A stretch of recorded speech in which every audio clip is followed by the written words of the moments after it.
Kita puji Tuhan, kita bernyanyi dari pelengkap Kidung Jemaat nomor 2 ayat 1.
Di dalam nama Allah Bapa dan nama anaknya Tuhan Yesus Kristus dan nama Roh Kudus, Khalik langit dan bumi. Amin. Kepadamu ya Tuhan ku angkat jiwaku. Allahku, kepadamu aku percaya.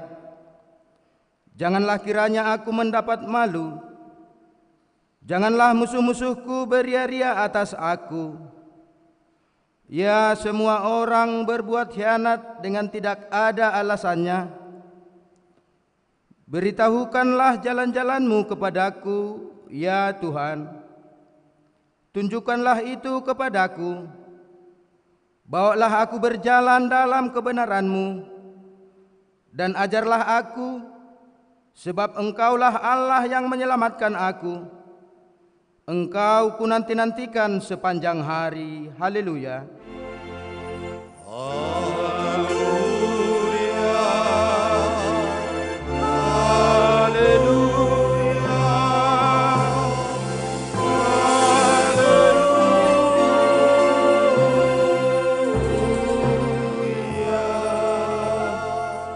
Mari kita berdoa. Ya Allah Bapa kami yang ada di sorga, kami mengucapkan syukur dan terima kasih kepadamu karena Engkau memberitahukan kepada kami di dalam anak-Mu Yesus Kristus bahwa langit dan bumi akan lenyap, akan tetapi firman-Mu kekal selama-lamanya. Dan pada hari akhir semua manusia akan menghadap tahta pengadilan-Mu. Kasihanilah kami ya Tuhan, Tetapkanlah hati kami dengan roh-Mu yang kudus untuk mempercayai firman-Mu itu. Ingatkanlah kami agar kami selalu berdoa, sehingga kami bersukacita menantikan kedatangan anak-Mu, Yesus Kristus Tuhan kami, sehingga kami memperoleh hidup yang kekal. Amin. Jemaat, kami persilakan duduk.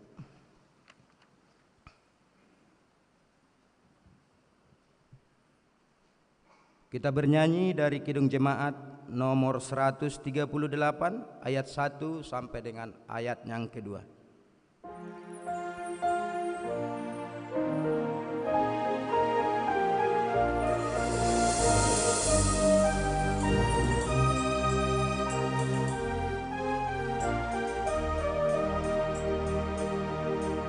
Yesus telah datang memberi sukacita, Alfa Omega dan firman kekal. Allah sejati dan Maha Pencipta, bagai manusia kita kenal. Surga dan bumi siarkan berita, Yesus telah datang memberi sukacita. Yesus telah datang memutusi kata yang telah besar dan penuh jerat. Rantai diganti dengan kelepasan dari pukulan kuasa gelap. Habislah duka lenyap kecemasan, Yesus telah datang berputus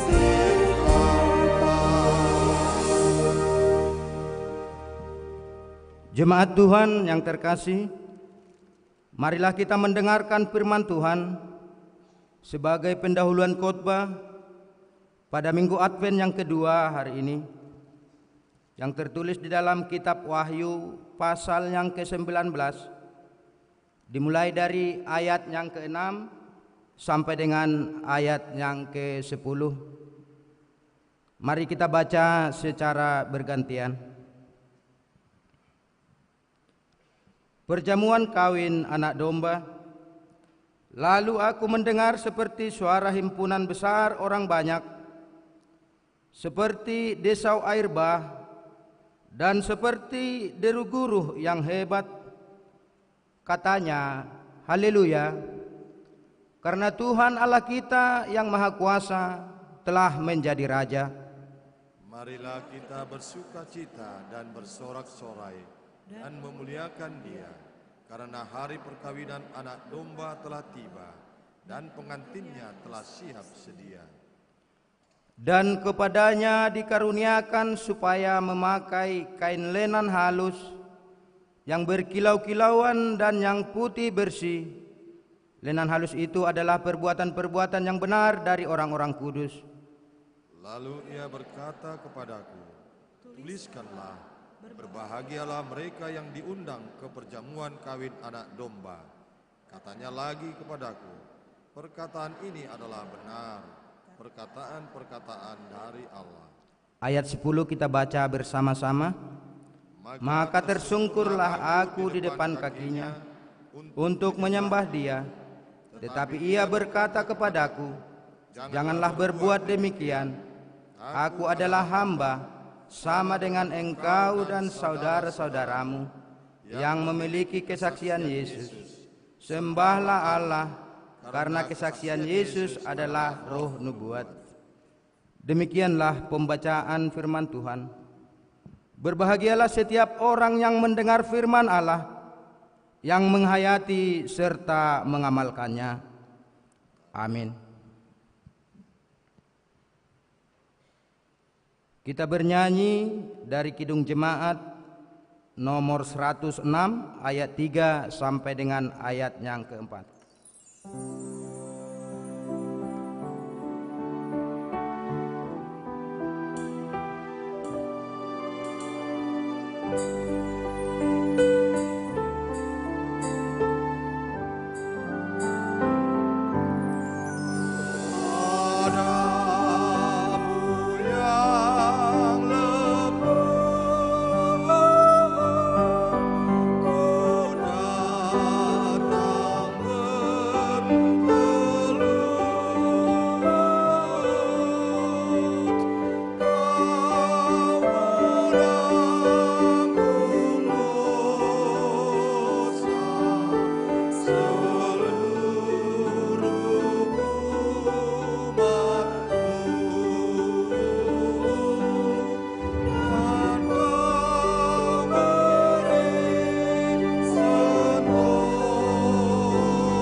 Bapak, Ibu, saudara-saudari yang terkasih di dalam Tuhan, marilah kita mengakui segala dosa perbuatan kita yang kita perbuat di hadapan Tuhan, dan mari kita datang ke hadapan-Nya dengan merendahkan diri untuk memohon pengampunan dosa kita. Kita berdoa di dalam hati kita masing-masing.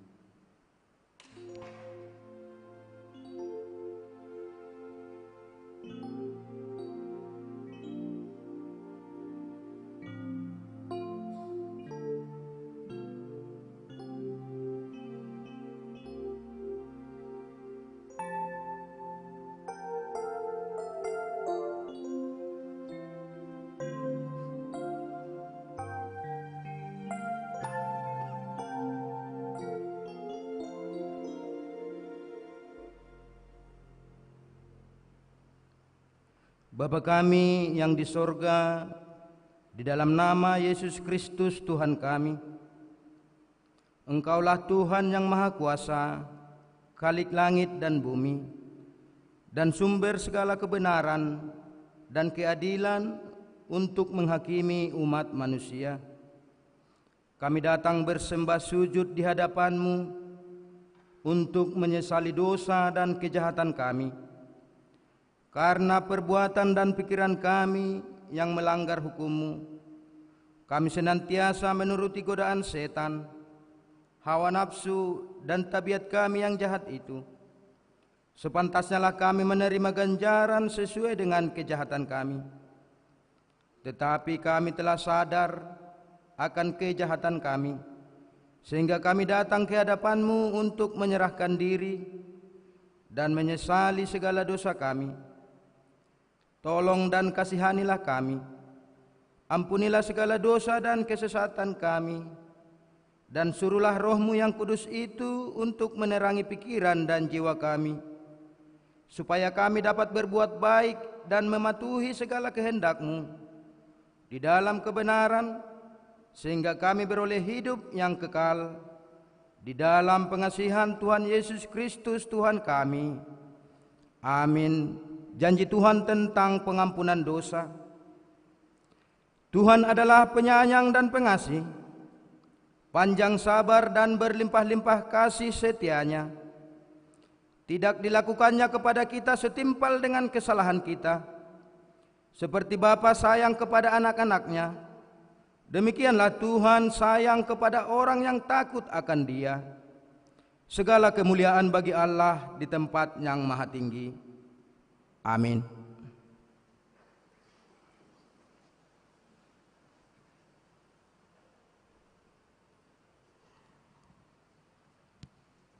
Mari kita dengarkan persembahan pujian dari teknik sipil usuh.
Kita bernyanyi dari Kidung Jemaat nomor 178 ayat 1 sampai dengan ayat yang kedua.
Firman Tuhan sebagai petunjuk hidup baru pada Minggu Advent yang kedua hari ini tertulis dalam kitab Roma pasal yang ke-15 ayat 4 sampai dengan ayat yang ke-6.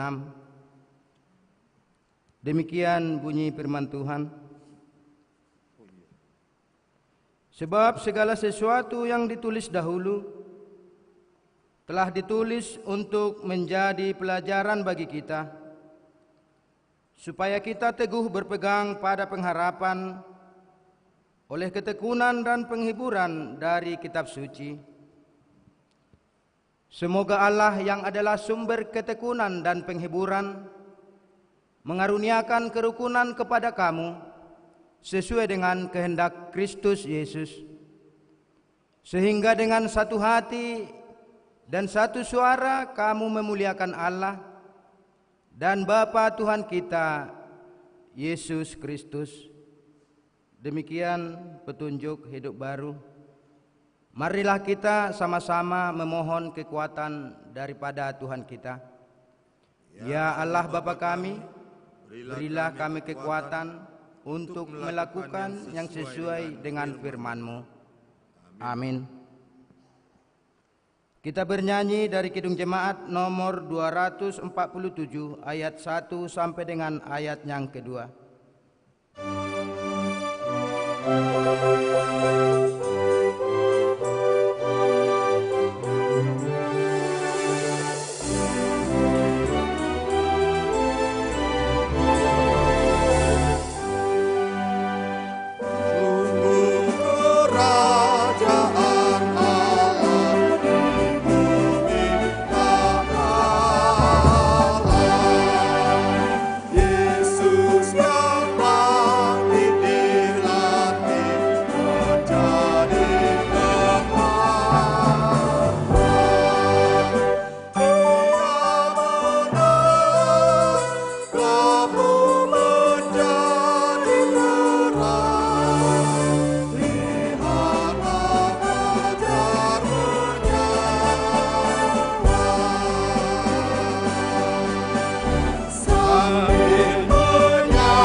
Jemaat Tuhan yang terkasih, marilah kita bersaksi mengikrarkan pengakuan iman kita bersama jemaat pada segala abad di seluruh dunia ini.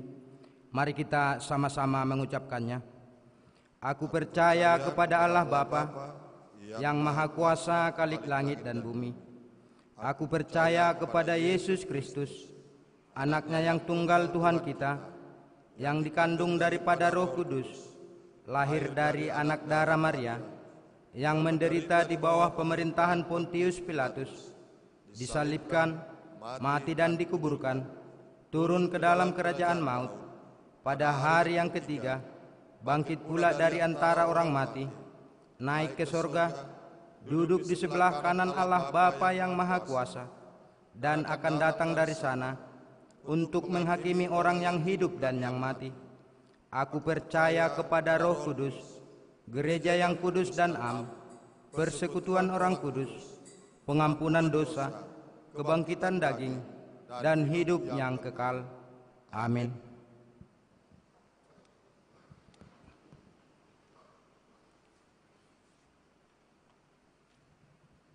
Kita sambut sabda Tuhan, kita bernyanyi dari Kidung Jemaat nomor 91 ayat 1 sampai dengan ayat yang ketiga.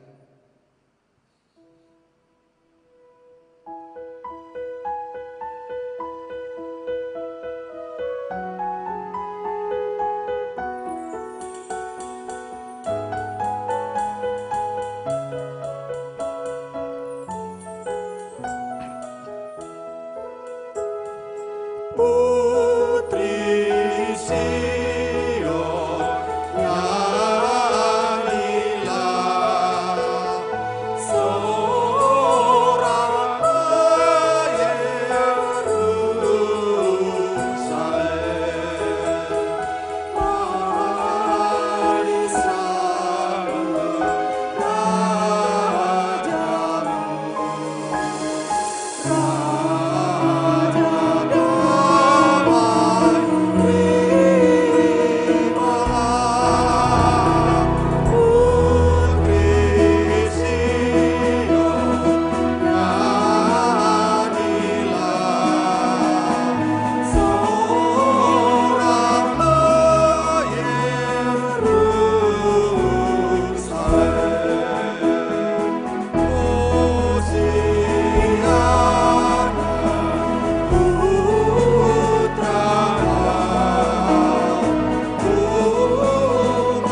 Damai sejahtera Allah yang melampaui segala akal, itu yang senantiasa menguasai hati, jiwa, dan pikiran kamu sekalian, di dalam nama Yesus Kristus.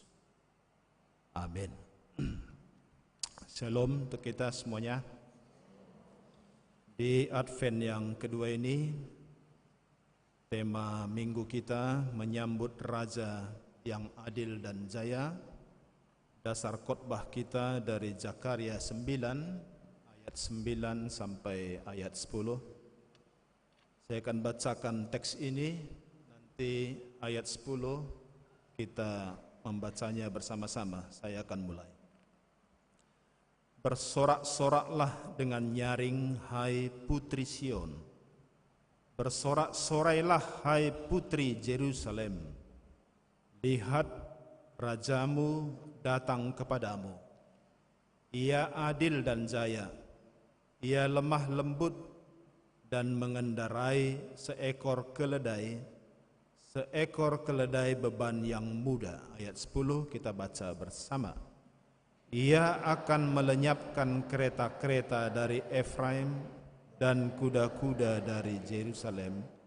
Busur perang akan dilenyapkan, dan ia akan memberitakan damai kepada bangsa-bangsa.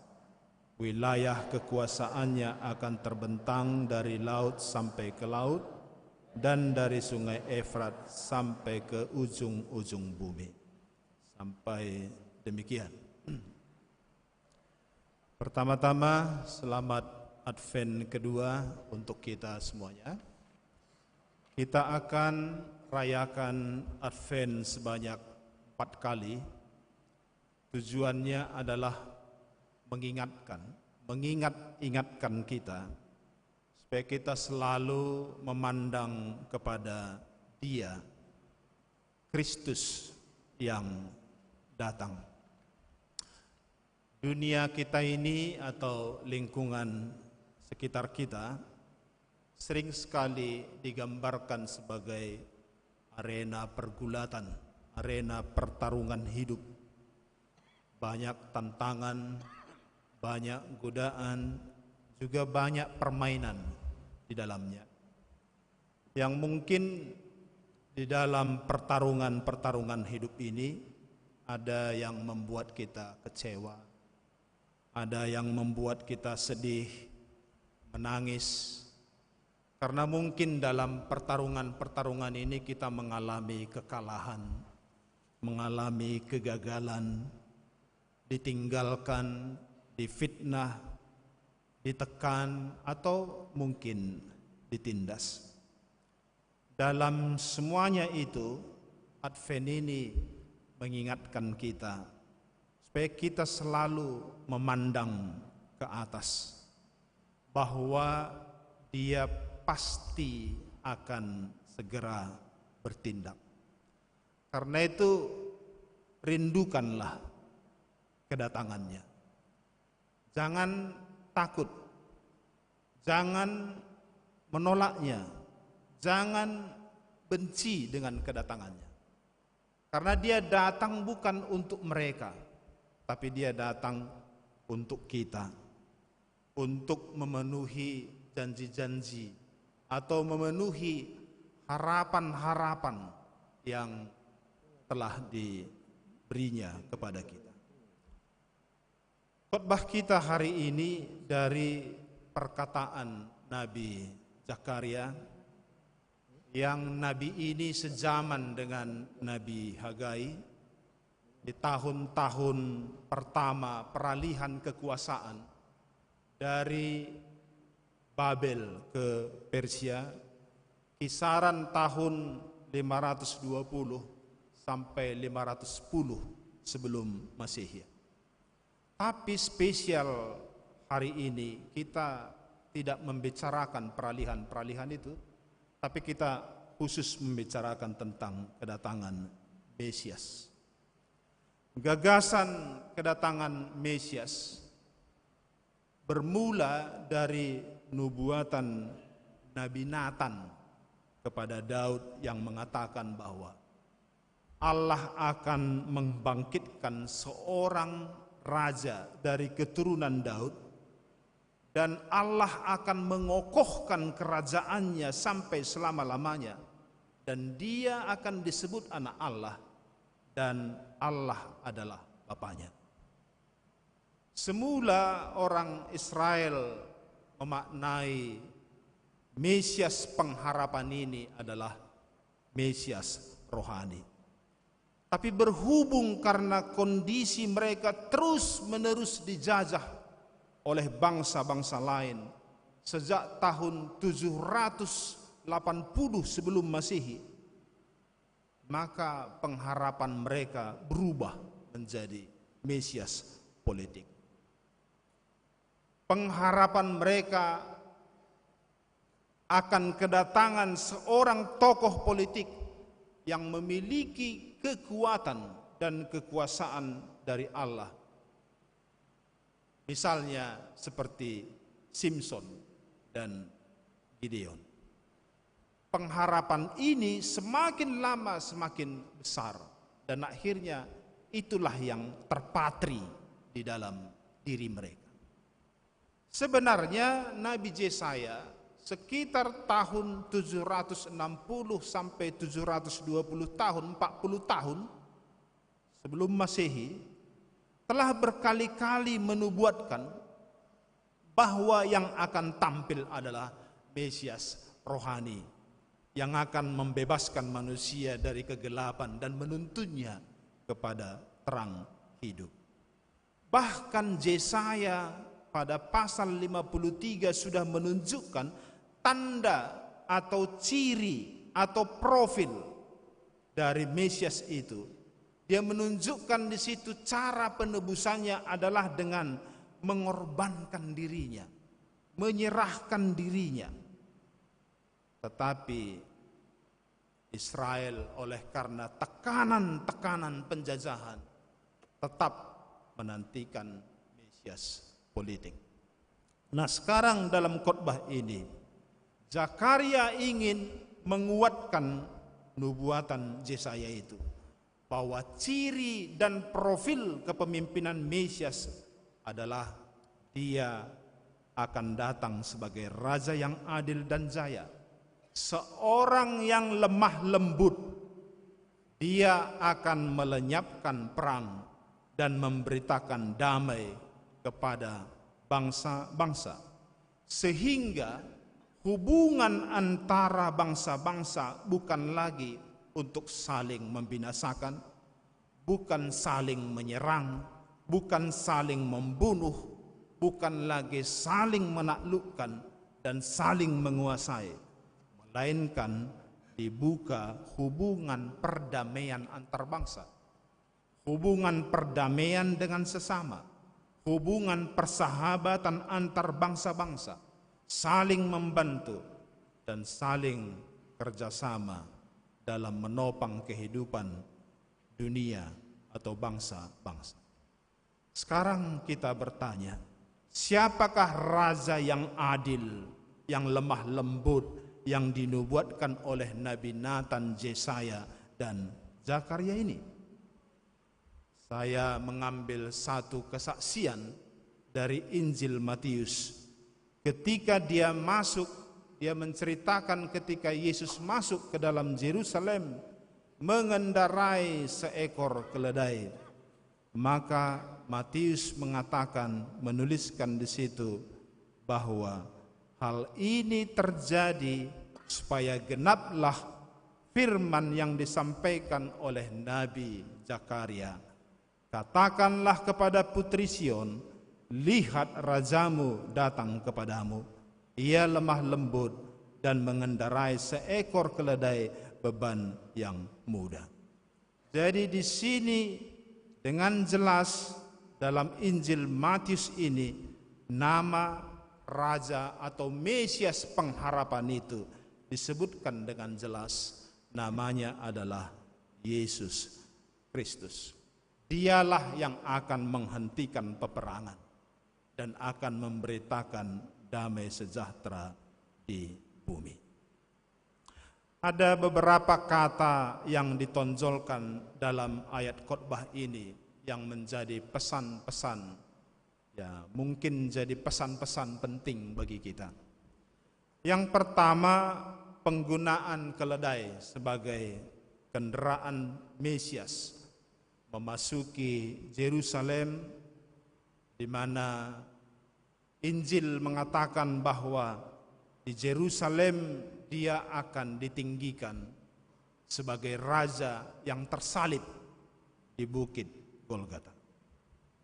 Mungkin kita mengatakan bahwa keledai itu adalah bahasa simbolis. Saya katakan tidak hanya sebatas itu, tapi lebih dari itu. Keledai adalah sebuah petunjuk untuk kita semua, bahwa untuk menyatakan maksud hatinya, untuk menyatakan kehendaknya, Tuhan membutuhkan kendaraan, Tuhan membutuhkan alat, Tuhan membutuhkan suruhan, Tuhan membutuhkan hamba dan membutuhkan pelayan-pelayan. Dalam bahasa Batak Toba, keledai itu disebut halode. Dari halode muncul kata halado, bakti. Dari kata halado muncul kata parhalado. Parhalado itu artinya pelayan-pelayan Tuhan, hamba-hamba Tuhan. Dan kita inilah semua yang disebut dengan parhalado, pelayan-pelayan Tuhan. Jadi kita inilah semua menjadi alatnya. Tuhan punya maksud. Tapi siapa yang menyatakan maksudnya ini? Dari generasi ke generasi ke generasi, terus sampai generasi kita dan generasi anakmu, generasi cucu-cucu. Kita yang jadi halado, jadi halode. Kita yang menjadi parhaladonya.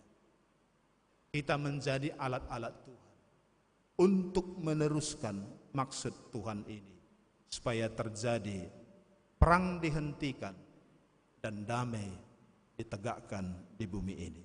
Itu yang pertama. Yang kedua, sorak-sorai penyambutan Mesias. Hai putri Sion, hai putri Yerusalem. Sion adalah tempat bait suci didirikan, pusat peribadatan. Yerusalem adalah tempat istana kerajaan, pusat pemerintahan. Putri adalah rakyat atau umat atau jemaat. Ada dua jenis tipe manusia. Tipe pertama memandang bahwa solusi penderitaannya adalah Tuhan, ibadat. Itulah tipe ibadah. Tipe kedua memandang bahwa solusi penderitaannya adalah raja atau pemerintah. Itulah tipe politis. Kedua jenis tipe pengharapan ini komplit ditemukan di dalam diri Mesias. Yesus Kristus adalah Tuhan, Raja dan Juru Selamat. Dialah Sion dan Yerusalem yang sesungguhnya. Sebagai Sion, daripadanya lah akan datang pengajaran, datang firman Allah yang hidup, datang hikmat surgawi. Sebagai Yerusalem, jika kita menyerahkan hidup kita kepadanya, bersandar kepadanya, maka hidup kita akan dikawalnya. Hidup kita di dalam Dia terasa ada perlindungan, ada rasa aman, ada damai, dan ada sukacita. Sebagai Juru Selamat, Dialah jalan, kebenaran, dan hidup yang kekal. Yang ketiga adalah tujuan kedatangan Mesias. Sudah jelas tadi disebutkan pada ayat 10, untuk menghentikan perang. Bapak Ibu, saudara-saudari, umur bumi ini memang sudah tua, mungkin sudah tua sekali. Jauh sebelum kelahiran Tuhan Yesus, semua suku-suku bangsa sudah memiliki aturan atau hukum yang mengatur tentang peperangan. Dahulu di kampung-kampung atau huta, lubban orang-orang Batak, ada yang disebut dengan Lubung Zea. Tahu kalau kita pernah dengar Lubung Zea, yaitu lumbung padi untuk menyimpan perbekalan perang. Tiap tiba musim panen, tiap-tiap rumah tangga wajib menyetor kewajibannya ke lumbung ini. Tatkala terjadi perang, dari situlah diambil untuk biaya perang, termasuk membeli alutista, alat-alat senjata-senjata perang. Dari situ juga diambil untuk perawatan korban-korban perang dan biaya perkara jika terjadi pengadilan karena peperangan itu. Mungkin kamu pernah dengar dari kuliah, mungkin kalau saya tidak salah kuliah kewiraan tentang filosofi peperangan, tentang mengapa perang itu sangat penting dilakukan. Beberapa filosofi yang mau saya sampaikan ada 3. Yang pertama, perang adalah solusi terakhir ketika diplomasi damai berujung pada kegagalan. Yang kedua, perang adalah jalan untuk mencapai perdamaian. Yang ketiga, perang bertujuan untuk menjaga wibawa bangsa dan eksistensi negara. Itulah beberapa filosofi perang. Maka dahulu belajar perang, ahli dan jago perang, itu adalah wibawa, itu harga diri.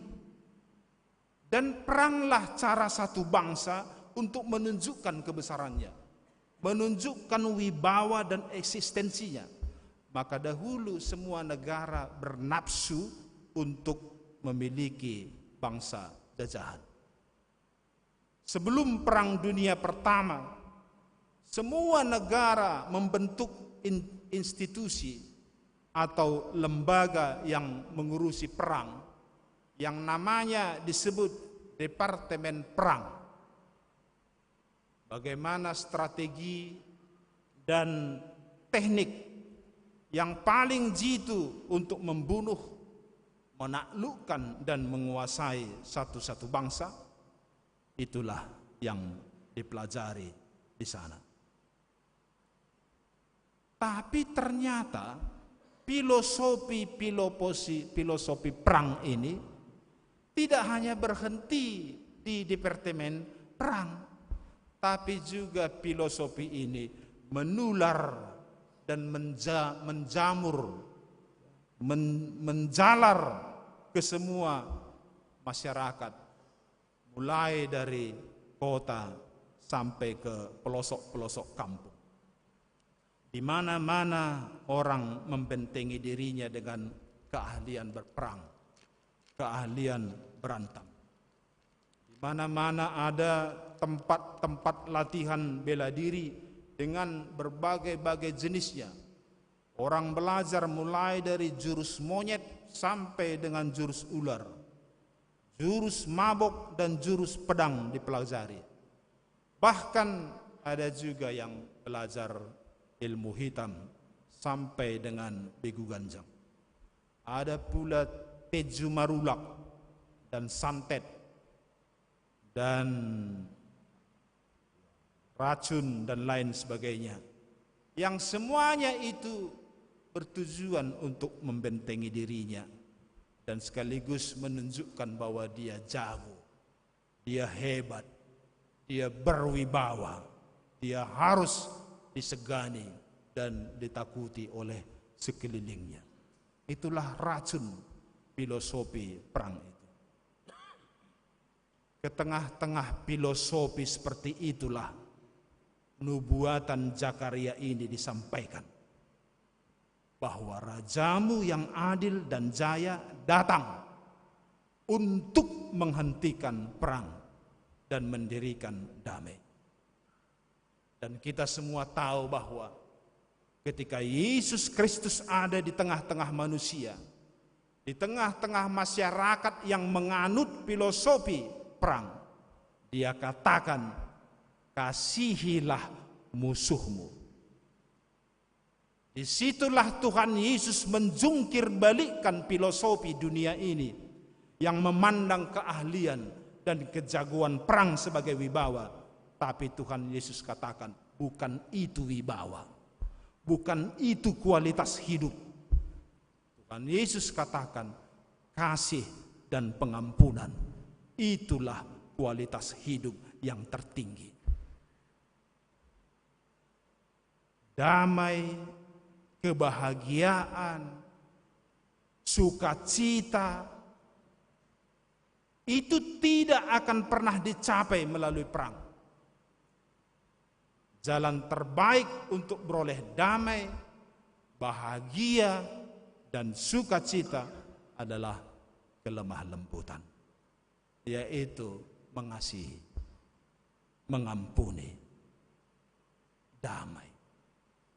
Jadi di tengah-tengah filosofi yang mengagungkan kejagoan perang, kejagoan berkelahi, yang membanggakan kendaraan dan alutista perang yang canggih, Yesus melenyapkannya dan menghadirkan kelemah lembutan sebagai gantinya. Dan kita sebagai haladunya, parhaladunya, harus di depan untuk mensukseskan ini. Memang sekarang kita, zaman kita ini, kita patut bersyukur karena Injil Kristus ini telah menerangi bangsa-bangsa. Tahun 1920 telah terbentuk Liga Bangsa-Bangsa yang kemudian menjadi PBB pada tahun 1945. Di situ semua negara-negara anggota sepakat untuk melucuti senjata, mencegah perang, menghapuskan penjajahan, menciptakan keamanan dan perdamaian dunia. Dan diubahlah nama Departemen Perang tadi yang ada di setiap negara, diubah namanya menjadi Departemen Pertahanan, atau yang di kita disebut Kementerian Pertahanan. Dan itulah sampai hari ini. Jadi Bapak Ibu saudara-saudari semuanya, sekarang enggak zamannya lagi berperang. Jago perang bukan lagi wibawa, tapi itu sudah kehinaan. Seperti Rusia, Ukraina, Israel, Hamas, semua dunia mengecamnya. Begitu juga di masyarakat ini, di lingkungan kita ini, jago berkelahi, jago berantem, jago santet, jago gertak, jago bully, jago begal, enggak kebanggaan lagi. Justru itu kebodohan dan kejijikan. Jijik masyarakat mendengar hal-hal yang seperti itu. Karena orang dihormati bukan lagi karena jagoan-jagoan tadi. Sekarang orang dihormati karena lemah lembut. Karena memiliki akhlak, memiliki adab, dan memiliki adat. artinya rajin berbuat baik, sopan santun, cinta damai, dan mau melakukan pekerjaan belas kasih. Dan kita semua adalah halado-haladonya, hamba-hamba Kristus. Maka kita harus di depan untuk melakukannya, membicarakannya, dan memberitakannya. Yang terakhir, bagian yang keempat, ayat 10b tentang wilayah kekuasaannya. Di situ disebut wilayah kekuasaannya terbentang dari laut sampai ke laut dan dari sungai Efrat sampai ke ujung bumi. Kita harus tahu sungai Efrat ini apa ini. Sungai Efrat berpangkal dari dua anak sungai di Turki, lalu mengalir sepanjang 1.800 km ke Teluk Persia, ke Laut Persia, melintasi kota-kota Babel. Itulah yang menunjukkan bahwa nubuatan ini disampaikan Zakaria kepada orang Yehuda yang masih tinggal di kota-kota Babel, kota-kota yang dilintasi oleh sungai Efrat. Dengan menyebut sungai Efrat sebagai pangkal pemberitaan damai, itu berarti mereka disuruh atau diutus untuk pergi memberitakan damai mulai dari sungai Efrat sampai ke ujung-ujung bumi. Tentu untuk sampai ke ujung-ujung bumi tidak cukup hanya dari perjalanan darat. Tentu dibutuhkan juga transportasi laut. Karena dahulu menurut keterangan Alkitab, sejak zaman Yakub sudah ada kapal-kapal untuk transportasi laut. Itu maka disebut di sini dari laut sampai ke laut. Jadi di sini kewilayahan dan kekuasaan Mesias atau Kristus ini tidak disebut secara politis atau geografis, tetapi disebut secara individual atau personal. Menurut Yohanes 4 ayat 14, siapa minum air yang diberikan Tuhan Yesus, ia tidak akan haus untuk selama-lamanya. Sebaliknya, air yang diminumnya itu akan menjadi mata air di dalam dirinya, yang terus-menerus memancar sampai kepada hidup yang kekal. Apa artinya ini? Artinya, orang yang menerima firman Yesus dan sungguh-sungguh percaya kepada firman itu, maka firman itu akan mempengaruhi hidupnya, mempengaruhi hatinya, mempengaruhi pikirannya, dan kemudian firman itu yang mempengaruhi dia itu akan mendorong hidupnya pula untuk mempengaruhi orang lain, supaya orang lain itu juga turut percaya kepada Tuhan Yesus. Jadi dari yang satu mempengaruhi orang lain, dan pengaruh itu semakin lama semakin meluas, mulai dari sungai Efrat sampai ke ujung-ujung bumi. Nah, sekarang firman itu telah meluas kepada kita, sudah sampai kepada kita. Tentu kiranya firman Tuhan yang kita terima ini juga mempengaruhi hidup kita. Kiranya firman Tuhan Yesus yang kita percaya itu mempengaruhi hati kita, pikiran kita, dan ada baiknya firman yang kita terima itu juga bisa mendorong kita untuk mempengaruhi orang lain. Semoga Advent ini menjadikan kita menjadi orang-orang yang berpengaruh. Karena Injil mempengaruhi kita, dan kiranya mendorong kita menjadi orang berpengaruh, dan kiranya Advent ini menyatakan kita menjadi orang-orang yang berpengaruh. Amin. Mari kita berdoa. Bapa di sorga, kami bersyukur dan berterima kasih atas waktu dan kesempatan yang Tuhan berikan kepada kami. Kami dapat mempercakapkan sedikit dari perkataan-perkataan-Mu yang kami gali dari kitab suci-Mu. Sedikit perkataan-perkataan-Mu yang boleh kami percakapkan dan bicarakan pada kesempatan ini. Tuhan kiranya memberkatinya supaya menjadi penuntun, penunjuk, dan kekuatan dalam hidup kami. Kiranya firman-Mu yang sampai kepada kami ini mempengaruhi hidup, hati, dan pikiran kami, dan sedapat-dapatnya mendorong kami juga menjadi orang-orang yang memberikan pengaruh, sehingga dengan demikian Injil-Mu itu tetap memancar atau menyebar dan meluas dari yang satu ke yang lain, sehingga Injil-Mu itu sampai ke ujung bumi. Terima kasih ya Bapa di sorga, apabila pada saat ini kami tahu bahwa kami ini adalah kendaraan-Mu untuk memberitakan atau menyatakan isi hati-Mu, maksud-Mu di tengah-tengah kehidupan dan lingkungan kami.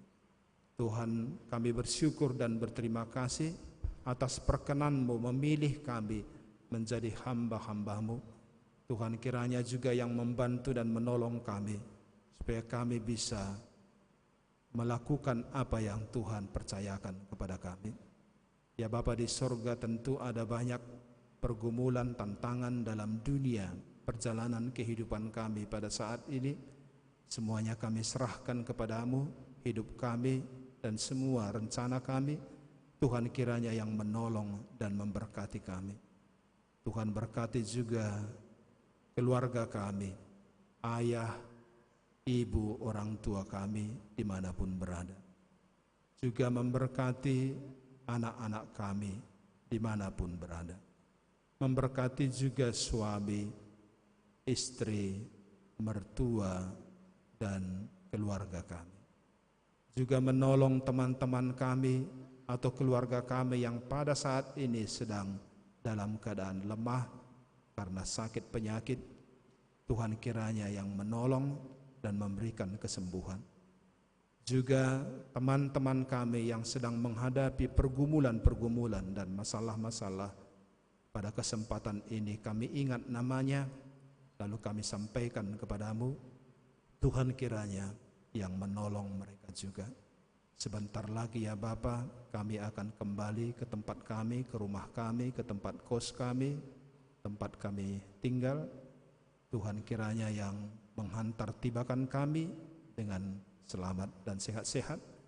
Dan untuk pertemuan-pertemuan ibadah kami yang selanjutnya, Tuhan juga yang menghantar, mempertemukan kami semuanya dalam keadaan sehat-sehat dan tidak kurang apapun. Terima kasih ya Bapa di sorga, hidup kami beserta dengan seluruh pergumulan-pergumulannya kami serahkan kepadamu. Tuhan rangkul, Tuhan tolong, Tuhan pimpin, dan Tuhan campur tangan dalam perjalanan kami. Dalam nama Yesus Kristus kami berdoa dan berterima kasih kepadamu. Amin.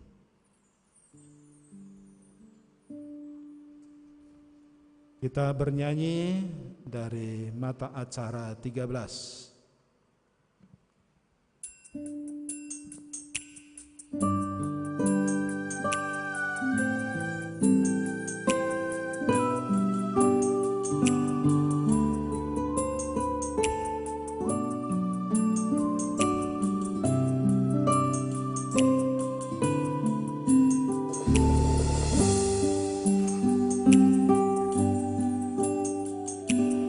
Oh,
firman menghantar kita mengumpulkan persembahan. Saya bacakan dari Mazmur 50 ayat 23, demikian firman-Nya.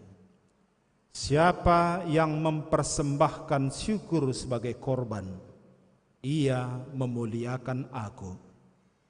Siapa yang jujur jalannya, keselamatan yang dari Allah akan kuperlihatkan kepadanya. Amin. Mari kita persiapkan dan kumpulkan persembahan kita.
Jemaat kami undang untuk bangkit berdiri.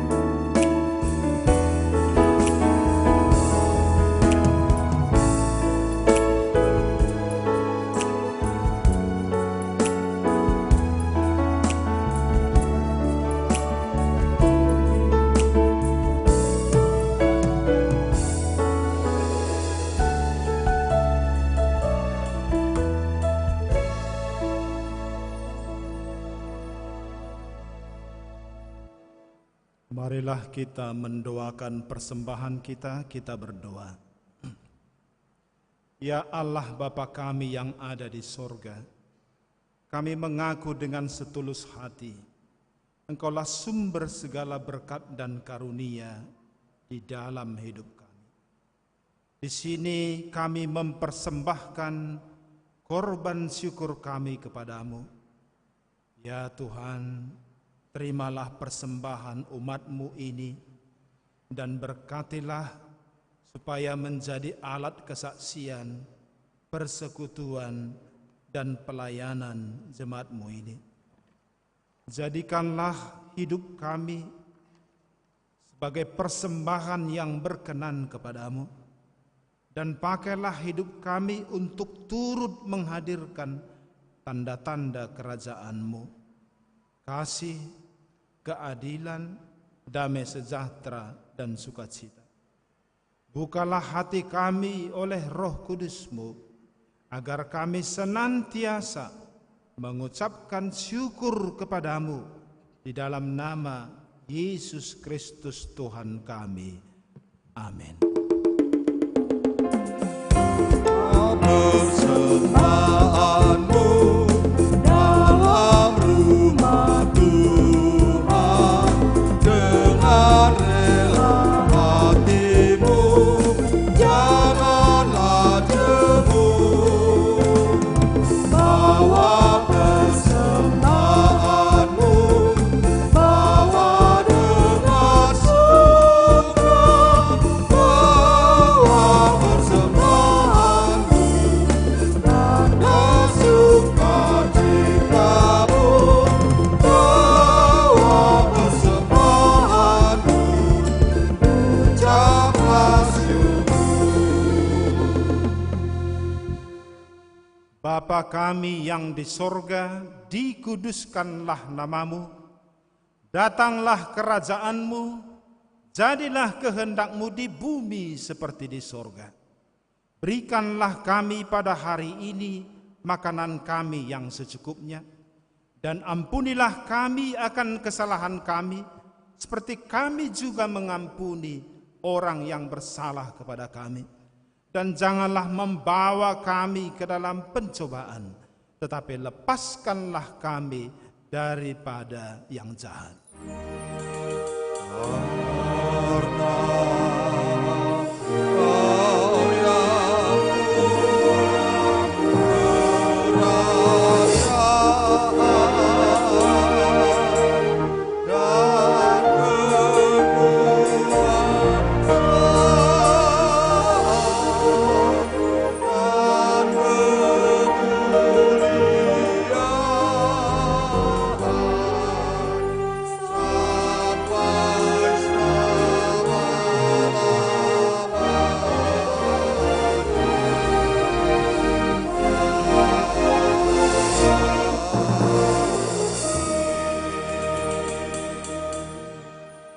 Pulanglah dalam damai dan terimalah berkat Tuhan.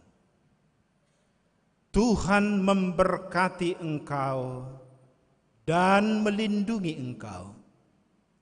Tuhan menyinari engkau dengan wajah-Nya dan memberi engkau kasih karunia. Tuhan menghadapkan wajah-Nya kepadamu dan memberi engkau damai sejahtera. Amin. Amin.